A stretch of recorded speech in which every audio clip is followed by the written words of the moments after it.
Shalom saudara, saya ingin menceritakan kehidupan seorang hamba Tuhan yang namanya Billy Graham dan kawan-kawannya.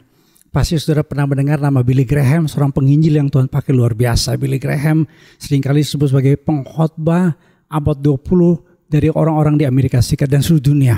Dia sudah berkhotbah kepada 1,2 miliar manusia secara langsung. Ini seorang penginjil, hamba Tuhan, pendeta yang Tuhan pakai luar biasa. Dia meninggal di usia 99 tahun. Ini seorang hamba Tuhan yang memberikan pengaruh besar di Amerika Serikat.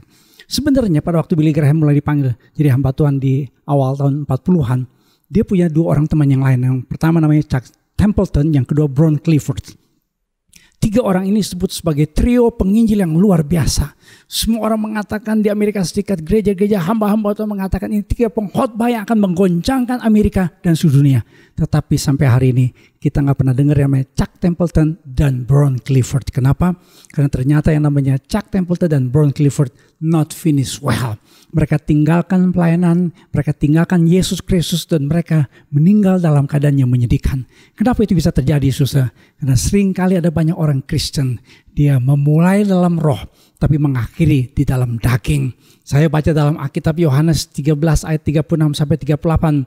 Ketika Simon Petrus berkata pada Yesus, "Tuhan, kemanakah engkau pergi?" Jawab Yesus, "Ke tempat aku pergi, engkau tidak dapat mengikuti aku sekarang, tapi kelak engkau akan mengikuti aku." Kata Petrus kepada Tuhan Yesus, "Tuhan, mengapa aku tidak dapat mengikuti engkau sekarang? Aku akan memberikan nyawaku bagimu." Jawab Yesus, "Nyawamu akan kau berikan bagiku. Sesungguhnya sebelum ayam berkokok, ya, engkau telah menyangkal aku 3 kali. Saudara, Simon Petrus di awal-awal dia mengiringi Tuhan Yesus, punya komitmen yang luar biasa. Dia siap memberikan nyawanya buat Kristus. Tetapi Tuhan Yesus adalah Tuhan yang Maha Tahu. Saya sering kali menceritakan yang namanya Simon Petrus tuh dari sebuah kisah dari nama yang dirubah oleh Tuhan Yesus. Simon itu artinya alang-alang. Orang Yahudi selalu memberikan nama sesuai dengan karakternya. Makanya orang Yahudi seringkali katanya memberikan nama sesungguhnya setelah usia 12 tahun. Jadi Simon Petrus tuh seperti alang-alang. Simon tuh alang-alang. Di kiri, dia ke kiri, kanan ya. Saya suka bilang dia Kristennya haleluya, haleluya, hula-hula kesambar halilintar. Kalau di gereja kelihatannya dia seperti malaikat, melayang-layang jalannya. Ketika keluar dari gereja, mau beli keserempet, dia jadi preman. Saudara, Simon Petrus ini gak punya pendirian. Jadi seringkali kalau dia ngomong kepada Tuhan Yesus, "Tuhan, aku akan berikan nyawaku bagimu." Tetapi ternyata Tuhan tahu dia akan menyangkal Tuhan. Namun Tuhan Yesus pernah berkata dalam Yohanes 21 ayat yang ke-19. Dan hal ini dikatakannya untuk menyatakan bagaimana Petrus akan mati dan memuliakan Allah. Sudah mengatakan demikian, ia berkata pada Petrus, "Ikutlah aku." Dalam sejarah gereja dicatat yang namanya Simon Petrus akhirnya memuliakan Kristus. Dia menjadi seorang gembala di sebuah kota yang namanya kota Roma. Waktu itu kota Roma mengalami aniaya dan dia akan tinggalkan. Dia akan mengungsi, menghindari penderitaan.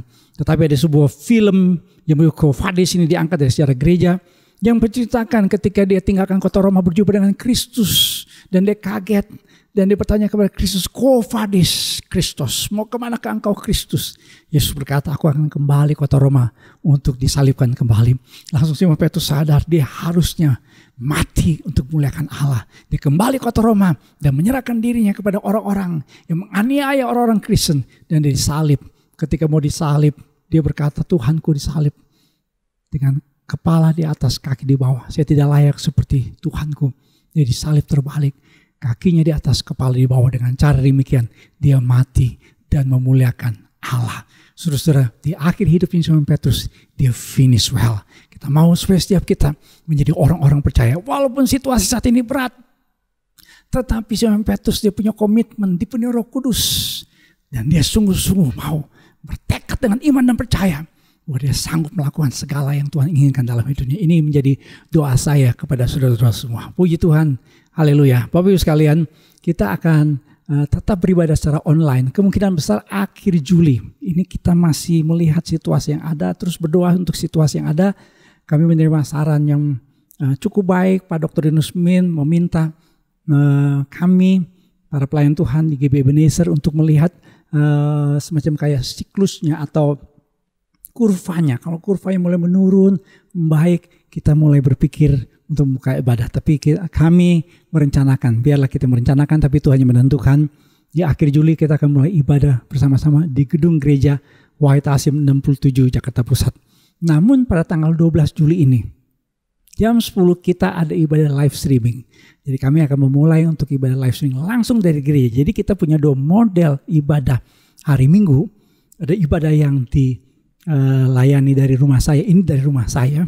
Ya, ini tempat di mana kami tinggal. Kami dibantu dengan tim yang selama berapa bulan ini, kurang lebih 3-4 bulan ya. Ya, tim yang setia, ya. Saya udah pasti dibantu oleh istri saya, Gina, anak saya Gabriel, ada Nicul dan Caca. Nicul nama ini Nicholas ya. Caca apa nama itu? Ya, Stella ya. Dan juga kita punya tim Praise and Worship ya. Pak Dave, Pak Yohanes Sandy dan Stanley Manuhutu itu bantu kita dengan setia. Puji Tuhan, kita bersyukur ada orang-orang yang rela memberikan waktu, tenaga, segala hal, karunia, talenta untuk kita bisa melayani. Ya, kami tetap bisa melayani Bapak Ibu sekalian, puji Tuhan.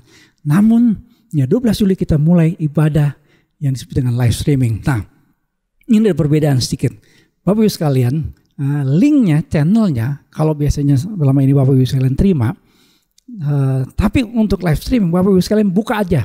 Ya, buka aja di channel YouTube GB Ebenezer Official. Jam 10 ya 12 Juli. Ya, kita berdoa, kita berharap untuk minggu-minggu selanjutnya kita terus live streaming dari gereja. Jadi hari Minggu ada 2. Buat Bapak Ibu sekalian yang biasa ibadah sore, tinggal buka aja. Ya, tinggal buka aja yang ibadah yang dari rumah saya atau ibadah yang live streaming dari gereja. Tinggal buka aja, tinggal memilih ya dua-duanya, jemaat harus ikut dua-duanya. Ya, pasti Bapak Ibu sekalian diberkati Tuhan luar biasa. Puji Tuhan. Nah, tanggal 11 Juli, ibu-ibu FWS ya, Faithful Women Service ya. Ini anak saya udah ketawa nih ya. Faithful Women Service. Aduh, bahasa Inggris habis tadi pagi, makanya nggak jelas ya. Ya, keserimut-serimut ngomongnya. Faithful Women Service 11 Juli jam 10 pagi di channel GB Ebenezer Official. Ibu Imelda Wiguno akan memberikan kesaksian. Ibu Imelda ini juara bulu tangkis. Temanya apa nih temanya ya? Temanya tentang strong woman in God ya, kalau nggak salah begitu-gitulah gitu ya. Ya, gimana jadi wanita yang tough, yang kuat dalam situasi yang berat seperti ini. Ibu-ibu harus ikut ibadah ini ya. Jam 11 Juli, ya 11 Juli hari Sabtu jam 10 pagi. Puji Tuhan. Hari Minggu juga kita tetap ada ibadah online untuk anak-anak EHK jam 9. Sekali lagi orang tua, opa, oma, om, tante, anak, cucu harus ikut ibadah. Tetap anak-anak mesti dilayani. Jam 9, bagus. Saya berapa kali ngikutin. Saya selalu ikut. Ya, bayangkan. Ya, saya seperti kayak anak-anak lagi ngikutin. Ya, bagus sekali ya. Ya, dan youth, master plan youth, jam 3 sore, anak-anak muda ikut ibadah ini. Pasti Bapak Ibu sekalian semua diberkati pada hari Minggu, anak-anak muda diberkati. Semua kita menjadi bagian orang-orang percaya yang situasi berat, tapi kita percaya Tuhan menolong kita semua. Puji Tuhan, Tuhan memberkati. Shalom.